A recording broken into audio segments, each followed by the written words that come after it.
Okay, we are multiplying radicals today. Remember, you want to multiply outside numbers, meaning outside the radical, with numbers which are outside the other radical. And you want to multiply inside numbers with inside numbers, meaning numbers under the radical with numbers under the radical, and then simplify. So here we are. Here is example number 1. You multiplied 6 times 12 and you get 72. Then you go through the factoring tree, break it down into its prime factors, and you can see them listed here. Since it's a square root, it takes two of the same numbers to bring one out. So I'm bringing out a 2 and bringing out a 3. And once I bring them out, I multiply them. That's why I wrote it like this. And then whatever is left over, those numbers get multiplied too. Also, except for there's just a 2. So this is 6 square roots of 2.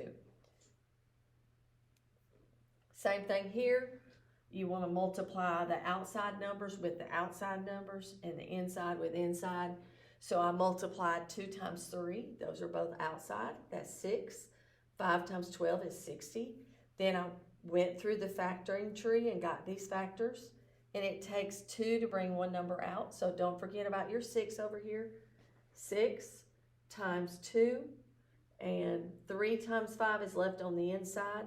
You multiply those and put them on the inside, you get 12 square roots of 15. Same thing, outside with outside, inside with inside, simplify. So -4 and 3 is -12. 8 times 14 is 112. Now look, you don't have to think about what your factors are. You multiplied 2 numbers to arrive there, so use those same 2 numbers. Break it down. Remember, you know I like to just go ahead and take 8 and make it 3 2s.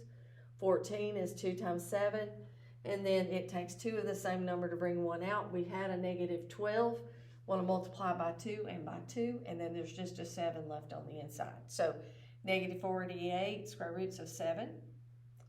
Here's a cube root, same thing, outside with outside, inside with inside, simplify.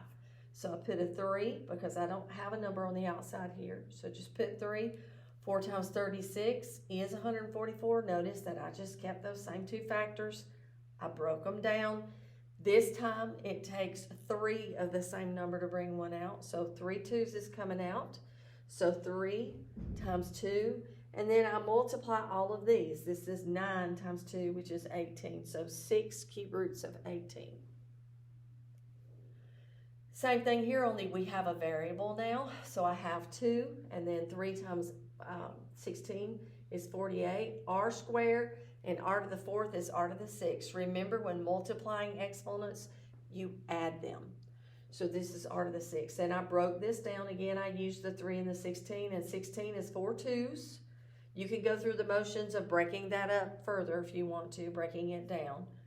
In other words, you could have wrote 2 times 8 and then done it if that's easier for you. All right, it takes 3 of the same number to bring one out. I have 3 2s, so I'm bringing it out. I have a 2 already there. And remember, I have 6 r's, and it takes 3 r's to bring one out. I brought 2 groups of those. That's where r squared came from. There are 2 groups of 3, so r squared. And then multiply what's left on the inside, that is 6, so it's 4r squared on the cube root of 6.